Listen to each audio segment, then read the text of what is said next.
جس دل میں محبت ہوتی ہے اس میں خواہشات کا جنگل نہیں ہوتا. اب ہم دعویٰ کرتے ہیں کہ ہم محبت رکھتے ہیں, ہم دعویٰ کرتے ہیں ہم عاشق رسول ہیں.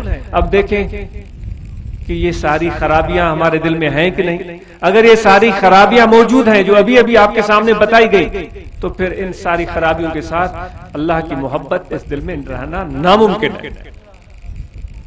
حضور علیہ السلام کی محبت کا پیدا ہونا اس صورتحال میں بہت مشکل ہے.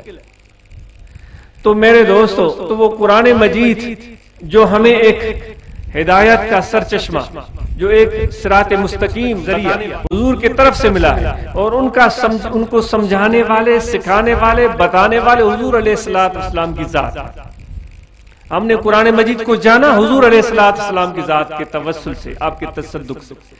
تو آج ہم اس ماہ سیام میں یہ عزم کریں کہ جو ہمارے بھائی قرآن مجید سے ناواقف ہیں وہ قرآن مجید کو پڑھنا شروع کریں, جو نہیں سمجھتے وہ سمجھنا شروع کریں. اور قرآن مجید جو ہمیں کہتا ہے کہ تم غور و فکر کرو, سوچ اور سمجھ سے کام لو, اور میری تخلیقات میں خوب بچار کرو, سوچ کرو, ان کو جانو, ان کے حقائق کو پہچانو. سیدنا آدم علیہ نبینا علیہ السلام جب تخلیق کیے گئے تھے, اور جب اللہ تعالیٰ نے فرشتوں کے سامنے ان کی عظمت کو ظاہر فرمایا تھا, تو اس کی بنیادی جو ایک وجہ تھی کہ فرشتے عاجز آ گئے اور وہاں تک نہیں پہنچ سکے, وہ کچھ اور نہیں تھا, وہ علم تھا. آدم علیہ السلام کو اللہ تعالیٰ نے دنیا کی اشیاء کا علم عطا کیا تھا, ان کے نام بتا دیے تھے, ان کے حقائق بتا دیے تھے. جس طرح یہ نیم کا درخت ہمارے سامنے کھڑا ہے, تو ان کو بتا دیا گیا کہ اس طرح کا ایک درخت ہوگا, اس کی یہ افادیت ہوگی, اس میں یہ بھلائی ہوگی, اس کی یہ برکتیں ہوں گی, پھلدار درخت. میں ایک مثال کے طور پر عرض کر, تو وہ ساری اشیاء کا علم ان کو عطا کر دیا تھا. اور پھر جب فرشتوں سے پوچھا گیا تو فرشتوں نے کہا ہمیں تو کچھ علم نہیں. اور آدم علیہ السلام سے کہا گیا تو وہ فر ایک ایک چیز کا نام بتاتے چلے گئے اور ان کے حقائق بتاتے چلے گئے.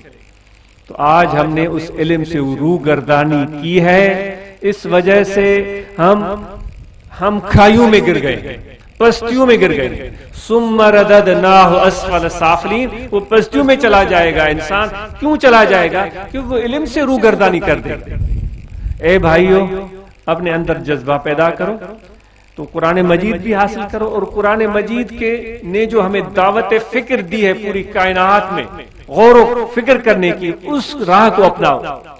جو ہمارے بچے ہیں ان کو تعلیم دلواؤ زیادہ سے زیادہ. پہلے تو ان کو قرآن مجید پڑھا, ان کو نماز سکھاؤ, ان کو ادب سکھاؤ, والدین کا احترام سکھاؤ, اپنے پڑوسیوں کے ساتھ اچھا سلوک اور اچھی عادات سکھاؤ. پھر ان کو تعلیم کے لیے آگے بڑھاؤ, تعلیم کے لیے. یہ تو علم ہے جو میرے نبی آقا انعامدار صلی اللہ علیہ وسلم نے فرمایا کہ چین تک جانا پڑے تب چلے جائے.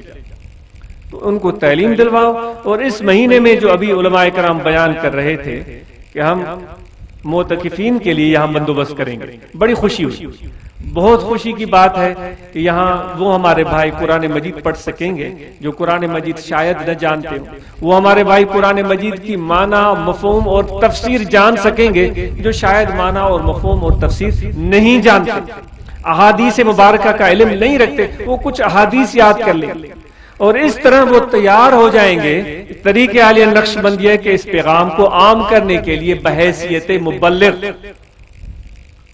تو کیا خیال ہے اس ماہ سیام میں عبادت, تقوی, جس کی کل گفتگو جس پر ہوئی تھی 2 دن پہلے, اس سے پہلے بھی گفتگو, اس تقوی کے اصول کے لیے اور اس علم کے اصول کے لیے جو میرے پیارے نبی آقا انعامدار صلی اللہ علیہ وسلم نے ورثہ چھوڑا ہے اپنے امتیوں کے لیے, اس کے حاصل کرنے کے لیے آپ تیار ہیں یا نہیں ہیں؟ تو دل و جان سے قرآن مجید سے رشتہ جوڑیں, اس کو پڑھیں, اس کو سمجھنے کی کوشش کریں. اور راستہ بھی آپ کو بتا دیا گیا ہے کہ علماء کرام ابھی اعلان کر کے گئے ہیں کہ یہاں ہم یہ سلسلہ شروع کریں گے, اور جتنا بھی ممکن ہو سکا ان 10 دنوں میں ہم بنیادی ضروری معلومات اپنے دوستوں کو فراہم کریں گے, اور اپنے علاقے میں تبلیغ کریں. اور نیٹ پر یہ ایک جو کہ تھرو انٹرنیٹ کافی دوست ہمارے وہ بھی اس پروگرام میں شامل ہیں, جس طرح کہ ابھی مجھے بتایا گیا, اجازت ذکر دی جا رہی ہے. ہمارے دوست یہاں بیٹھے ہوئے ہیں, خواتین سن رہی ہیں, ان سب کو اجازت دی جا رہی ہے. تو ماشاءاللہ یہ دیکھو, یہ بھی تو علم ہے. آج انٹرنیٹ کے ذریعے لندن میں بیٹھے ہوئے دوست یا اس سے بھی دور دراز علاقوں میں بیٹھے ہوئے دوست آج ہمارا پروگرام سن رہے ہیں. یہ بھی انسان کی ایک کھوجنا ہے, اس کی جستجو ہے. اس انسان کا آج میں تو یہ کہوں گا ہم پر احسان ہے.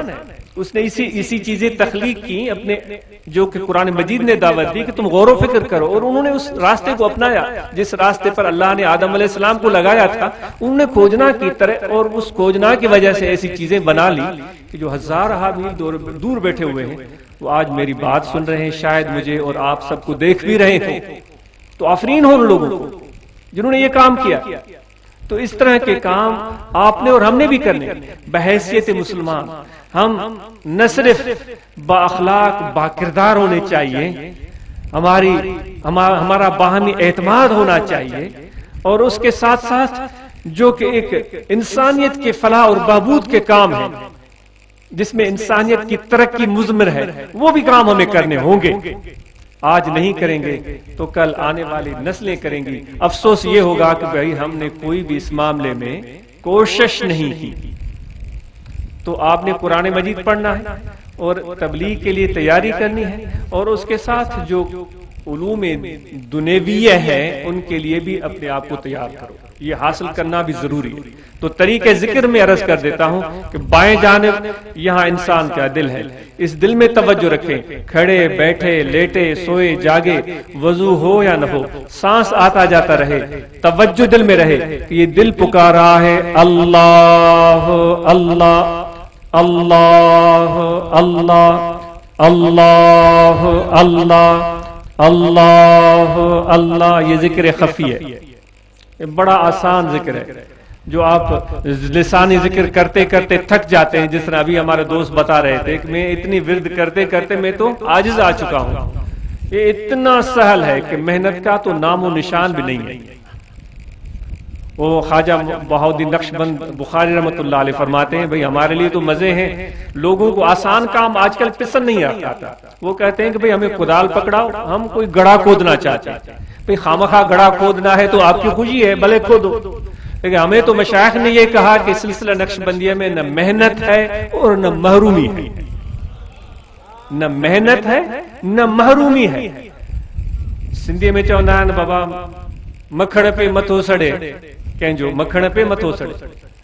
تو اگر کسی کو خامخواہ کے لیے کدالیں ہی چلانی ہے, گڑھے ہی کھودنے, وہ جائے جا کر گڑھے کھودے.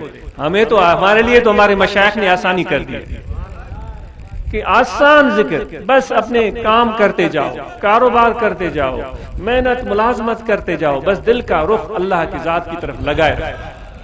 کام بھی ہوتے رہیں گے, کاروبار بھی ہوتے رہیں گے, اور ذکر بھی ہوتا رہے گا. اللہ اللہ اللہ اللہ اللہ اللہ. تو جتنے بھی ہمارے دوست نیٹ کے تھرو سن رہے ہیں ان سب کو بھی ذکر کی اجازت ہے. جو یہاں نئے لوگ آئے ہیں آپ کو بھی ذکر کی اجازت ہے. دادیم تراز گنج مقصود نشانے, یہ بہت بڑے خزانے کا راستہ آپ کو بتا دیا گیا.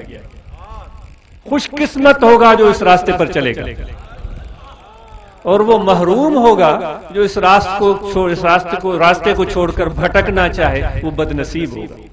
یہ تو میرا یہ خیال ہے, آپ جو بھی خیال رکھیں آپ کی مرضی ہے. میرا یہ خیال, ایک گنج مقصود کا راستہ آپ کو بتا رہے ہیں, بڑا آسان.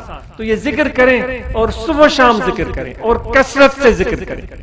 انشاءاللہ اس سے آپ کے دل پر اللہ تعالیٰ کی محبت کا رنگ چڑھے گا. جو ہم تفرقہ بازی کا شکار ہیں, چھوٹے چھوٹے گروپ بنا لیے, وہ یہ گروپ وہ گروپ, وہ ہمارے اندر امت محمدیہ کا تصور ہی ختم ہو چکا ہے. ان گروپوں کی آپس میں لڑائیاں تو دیکھو, لوگ آج ہم پر ہنستے ہیں, ہماری مذاق اڑاتے ہیں, اور موقع ہم خود ان کو فراہم کرتے ہیں. کسی سے ملو تو وہ پوچھے گا کہ بھئی بتاؤ تمہارا نام تو یہ ہے, تمہارا اس علاقے کے رہنے والا, بتاؤ کس گروپ کے ہو, اس گروپ کے ہو یا اس گروپ کے ہو. ارے بھائی میرا کسی گروپ سے تعلق نہیں ہے, میں مسلمان ہوں. نہیں بھائی ایسے کیسے ہو سکتا, بتاؤ اس گروپ سے ہو یا اس گروپ سے ہو. یہ کس نے بنایا ماحول, کس نے بنایا؟ شرم آنی چاہیے. اس منہ سے خدا کے سامنے جائیں گے, اس منہ کے سے ہم حضور کے بارگاہ میں جائیں گے. ایسے گروپ بنائے ہوئے تھے، ہم نے اپنے بڑے پیشوا بنائے ہوئے تھے نام نہاد جیسے بھی، ان کے گروپ میں شامل ہو گئے اور کہتے رہتے تھے بھئی یہ گروپ صحیح ہے، وہ گروپ ایسا ہے ویسا ہے۔ نعوذ باللہ من ذالک، ہمیں شرم آنی چاہیے۔ تو آپ کو دعوت ہے، یہ صوفیاء اکرام کا پیغام ہے، میرا پیغام محبت ہے، جہاں تک پہنچے۔ وہ جو اوروں کا پیام اور ہے، میرا پیام اور ہے، درد مند دل کا طرز کلام اور ہے۔ تو یہ میری کوئی مجال نہیں، یہ ہمارے مشائخ کا فیض ہے، یہ ان کا درد ہے جو آپ تک پہنچایا جا رہا ہے۔ تو آپ اس ذکر کو لیں، اس ذکر کو کمائیں اور آپ اپنے زندگی کو آسان بنائیں، مراقبہ کریں، روزانہ پابندی سے بیٹھ جائیں، توجہ دل کی طرف ہو کہ دل میں ذکر ہو رہا ہے، اور حضور علیہ السلام کے فیض کا انتظار کریں اور نماز پنجگانہ ادا کریں اور اس ماہ سیام کا پورا احترام کریں۔ اللہ تعالیٰ آپ سب کی اور ہماری حاضری قبول فرمائے۔ اللہم صلی علی سیدنا و مولانا محمد و علی آلہ و صحابہ اجمعین۔ اللہم ربنا آتنا فی الدنیا حسنۃ وفی الآخرۃ حسنۃ، صلی اللہ تعالی علی خیر خلقہ محمد و علی آلہ و صحابہ اجمعین۔